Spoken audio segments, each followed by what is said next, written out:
Hello, welcome to VHS with me, your host, Luce. So here we go. Tonight we watched 10 Things I Hate About You. Here it is. Here's my tape. I bought this tape right when it came out in 1999, and it's not from a video store. It's brand new, probably from Best Buy. And I had a really good time watching it tonight with my friends. We did a little live streaming on Twitter with the hashtag VHYes, and we had a lot of laughs. So I just want to give the recap of what it says on the back of the box, because what it says on like Netflix and other like streaming services are not good descriptions. There's no better description than what was written in the copy on the back of tape boxes, because this is how you actually had to decide. All right, here it goes. First of all, right at top, here we go. Right at the top, Los Angeles Times funny. What's better than that? CBS Radio, a trusted source for all the young people. Uproarious. So good. All right, here we go. Are you ready for this?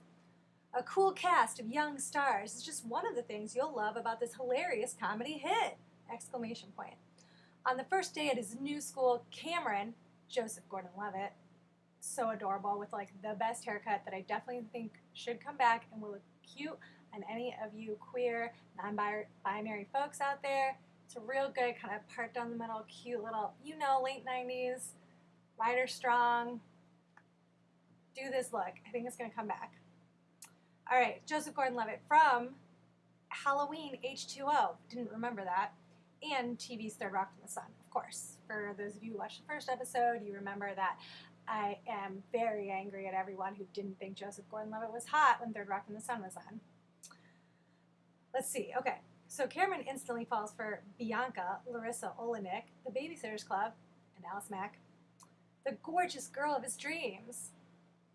The only problem is that Bianca is forbidden to date, ellipsis, until her ill-tempered, completely undateable older sister Kat goes out too. Completely undateable. Rough. Played by Julia Stiles from Wide Awake. Never watched that. Let me know what you think Wide Awake is like if you've seen it. In an attempt to solve his problem, Cameron singles out the only guy who could possibly be a match for Kat, a mysterious bad boy at the best, Heath Ledger, with a nasty reputation of his own. Also featuring a hip soundtrack, this witty comedy is a wildly entertaining look at exactly how far some guys will go to get a date. This is not what this movie's about. Rolling Stone called it devilishly entertaining. I think this is all bad. None of this is good. Here's the real insight. All right. Joseph Gordon-Levitt. He plays Cameron. He's new at this really rich, fancy, fucking outrageous fantasy high school in Seattle, Washington. And he gets paired up with David Krumholtz, who plays this guy, Michael. He's not on the cover, which is a shame, and he should be. If you ever see this, know that I think you're an amazing actor, and I wish you were on the cover. So they become best friends. He's like the guy who knows everything about everybody in the school. So he starts taking him around on his first day of school and like introducing him to everything. And he immediately falls for Bianca Stratford, hottest girl in school. I don't know if it's appropriate that she's the hottest girl in school, because she's definitely a sophomore who is 15 and can't drive. But I do like that the hottest girl in school is just like cute and not actually like, like Regina George or like Gretchen Wiener's like Girls Gone Wild hot. So she's the hottest girl in school. He falls for her for no reason whatsoever, just that she's cute. And then his friend Michael is like, yo, nobody can date her. She's untouchable. Her dad won't let her date. And then he runs into this girl, Julia Stiles, Kat Stratford, Bianca's older sister, who's such a bitch. But she's actually just a feminist, and she's a real badass, and she's like our heroine and like the main character of the movie. So even though everybody else in the movie is kind of like, oh my god, you learn lots about her, and you see most of the movie through her eyes. So like, it's very positive on feminism. Bianca only hangs out with Cameron because he like tricks her into learning French with him. He's going to be her French tutor. But Bianca doesn't like him because he's a nice guy. Who likes nice guys? Nobody. So Bianca loves Andrew Keegan's character, sex cult. Andrew Keegan plays a guy named Joey. Of course he does. He's a model. He has hundreds of dollar bills in his pocket all the time. He's just giving to people. And he likes her. She likes him. They can't date because Kat and Bianca's dad is an obstetrician who has seen a lot of teen pregnancies and is like, oh no, my daughter's gonna get knocked up. So he's very, very funny though, but also like kind of like sex negative. So then he comes up with this idea that Bianca can't date until Kat dates. And he's like, ha ha ha, no one will date Kat because she's a pain in the ass. She likes feminism. And she wants to go to Sarah Lawrence, and that's too far away because we live in Washington. That's his whole thing. And also like 90s fad workout equipment. So little do any of them know, in the background, Cameron, who like is a nice guy but is also a little Machiavellian and like low-key sleazy, he and his friend Michael cook up this plan that they'll get the baddest ass guy in school, sexy Heath Ledger as Patrick Verona, fresh from Australia, maybe jail. There's all kinds of rumors circulating around him. Did he eat duck? Did he have his liver removed? Was he in a porno? Very cool things that high schoolers talk about. Heath Ledger. Does anybody else cry when you hear that song in the grocery store, that song in this movie? It's too much. It just seems so unfair. I feel like people are like, why don't you believe in God? It's because Heath Ledger is fucking dead. How can you watch this movie and be okay with him being dead? He shouldn't be dead. So they're like, what if we got the badass guy in school to date the badass girl in school, and when they start dating, Bianca can start dating, and once Bianca starts dating, won't she probably want to go out with Cameron and she'll just know that Joey's an asshole? Yes, eventually, but it's a whole thing because the only way to get Heath Ledger involved is to like tell Andrew Keegan what's up, and then he uses all of his money to like try to bribe him, so it becomes this whole bribing thing. Does it go poorly? Of course it does. At the prom, no less. At a ridiculous prom that nobody goes to in real life because it would cost billions of dollars. So, they like fall in love, right? Because it's like at first he's just doing it for the money, but then he gets to know her, so he loves her because she's such a great personality. It's true. I'm being sarcastic, but like they really should be together. So then when he gets to know her, he's like, no, money. I don't care about the money. It's not about the money. It's about the feminism and the rock band shit and the fact that we belong together with our sexy tight tops. So yeah, it like works out. Everybody gets to be with who they want to be with, and then Andrew Keegan gets punched in the nose, which is really satisfying. And Gabrielle Union sort of doesn't get the payoff that she deserves. She kind of she's like her best friend, Bianca's best friend, but like she's kind of like bitchy. She has like a lot of funny lines, but then she's like not cool, and so like that's kind of like a negative female relationship in this movie.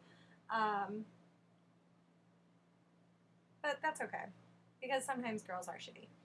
All right, I think that's about it. Let's get into the other aspects of this movie. So this is based, 10 Things I Hate About You is based on Taming the Shrew by Shakespeare. I've seen this movie probably 30 to 40 times in the last 20 years, a couple times a year, every year, and never put it together that Kat Stratford's best friend loves William Shakespeare, and that's a reference to the fact that this is based on Taming the Shrew by William Shakespeare. What was I paying attention to? Probably Heath Ledger's Hot Bod. But that, and then of course the whole like the poem at the end, the iambic pentameter. We talk about Shakespeare so much in this movie, and I was just like, yep, that's high school, but it's such an obvious reference to the source material. I never read Taming the Shrew. Has anybody read it? What do you think? Is this a good adaptation? This is a movie that introduced me and a lot of other girls of the 80s and 90s to feminism. If we didn't have like cool older sisters who like found out about Bikini Kill before we did. I'm an only child, so I had to fucking learn for myself, which was real fucking hard and was not easy because kids are very hard on you if you white out that you like Nirvana on your Trapper Keeper. Junior high was real rough.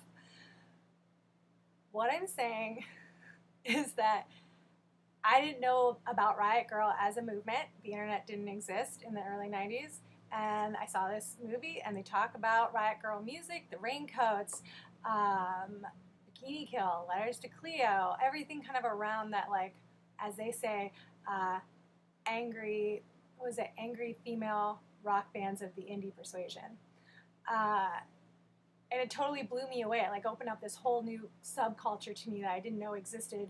And as Kat, Julia Stiles, is the lead character, she is given the funniest lines. She has the best insults. She totally takes down everyone around her. And she's also our hero. It's like the first time I saw a movie, a mainstream movie that talked about feminism, and that the feminist person was a hero. Like, yes, the dudes make fun of her, but I like that because if you're a feminist when you're a teenager, dudes make fun of you. Maybe not now because of the internet. I don't know what teen experience is like. I'm sorry. But I will say, before feminism was cool, which has only been in the last 10 years, it was not great to be openly feminist. And Patrick Verona fucking name checks the feminine mystique. It doesn't work on Kat, but it absolutely would have worked on me. Much weaker. I think that's why Kat is such a great heroine and like such an awesome lead in this movie, is that she is so fully herself the entire time, and she like has a talk with her little sister Bianca about how she didn't feel like that as a freshman, and it got her into a situation she wasn't comfortable with Andrew Keegan's shithead Joey character. But I love that she talks about like her growth and her boundaries and how she became like the person that she is, which is like a really great role model for her little sister, and eventually really inspires Bianca to stand up for herself. I like that there's several kind of feminist themes woven throughout the movie that aren't super obvious. At the point where Julia Stiles gets real wasted at a party to show that she can be cool, whatever, man. She, at the end of the night, kind of acquiesces and is going to make out with Patrick Verona, but he's like, turns her down, which I think is real fucking classy because she's drunk and he's like, this isn't the right time. What a great subtle message for teen boys to see. Everyone, obviously, it's still a huge problem. The only thing that I don't think makes sense with Kat's character is when she flashes her soccer coach at detention to like get out of detention and to like help Patrick Verona get out of detention. It just doesn't track for that character. And also, like, that teacher looks at her boobs. Not cool. He'd be arrested. Maybe, like, a little follow-up, like, blooper reel on his arresting would be helpful. Miss Perky, Allison Janney. My very first exposure to Allison Janney, I was, like, so into her in this movie that then I, like, looked her up to figure out, like, who she was. And then I went and saw, like, every movie ever after that she was in. She's so funny. Her writing, like torrid, like bodice ripper, like sexual fanfic when the kids aren't coming into her office is such a funny detail for a guidance counselor. The very cool Black English teacher who like can't put up with any of the kids' shit and is really like calls out the white Rastas in his class, which I love because white guys with dreads is like very big in Ohio when I was growing up. Still pretty big in like a lot of punk scenes, not into it. So definitely call out white dudes with dreads as much as possible. I want to report back that I couldn't remember if there were any gay jokes in this movie, and I only said that because 90s movies were like dominated by like homo panic. So just so you know, I want to honor 10 Things I Hate About You and say there are no gay jokes in it. Nobody says queer or fag, and no guys like weirdly touch each other. is great. Also, have you ever kissed in hay before? I'm from the Midwest, I've kissed in hay. It's not sexy. I need movies to stop portraying hay as sexy. It's not. At fucking Prom. I would give anything to a filmmaker who's willing to portray prom as it is. Fucking DJ and everybody slightly disappointed. You guys gotta check out this soundtrack.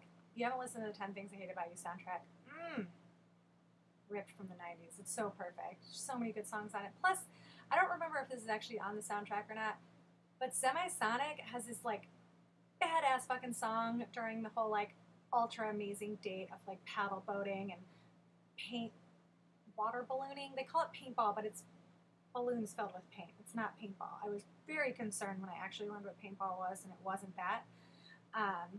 Because that's what I want, and I've never seen that anywhere. I don't think that's a thing people actually do. But Semisonic has this great song during that scene, Fascinating New Things. Never realized it was them until I Shazammed the song during watching it tonight.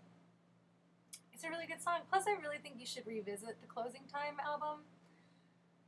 Not bad late 90s all rock. Just a thought. Yeah, it was so fucking fun, guys. I don't know what I'm missing. Tell me what you want. What you really, really want. This movie doesn't have any Spice Girls in it, but it does have Bare Naked Ladies, and it roasted me real hard because when I was 14, I loved One Week, and I like definitely knew all the lyrics to it, and I was like, I know the lyrics to this song. Really stupid brag. And like in the first like minute, they're basically like, fuck you if you like the Bare Naked Ladies, which is appropriate, and thank you. I appreciate the fact that this movie moved me from Bare Naked Ladies to the Raincoats. That was the right thing to do. But still, ouch. Please watch this movie if you haven't watched it yet. It's available on Amazon and Google Play. And like, I don't know, Google it. It's just like $3. Or go to Goodwill and get yourself a tape. They sell them there for like $2. Thank you for tuning in. Thank you for supporting this. I hope you have lots of fun. The next movie we're watching is 13 Going on 30 with Jennifer Gardner and Judy Greer. And you want to talk about hot dudes? Mark Ruffalo. That movie is great. Definitely like not as meaty as 10 Things I Hate About You, but very fun. Really great fish out of water plotline. Another great Bechdel test passing lead female movie, and really sweet romance as well. And if you like thriller, a really good thriller dance scene. Alright guys, I will keep you posted. Like, subscribe, stay tuned, and follow VHYes on Twitter. Thanks so much. Have a great night. TV party tonight! TV party tonight! TV party tonight! TV party tonight! We're gonna have a TV party tonight! Alright! We're gonna have a TV party, alright!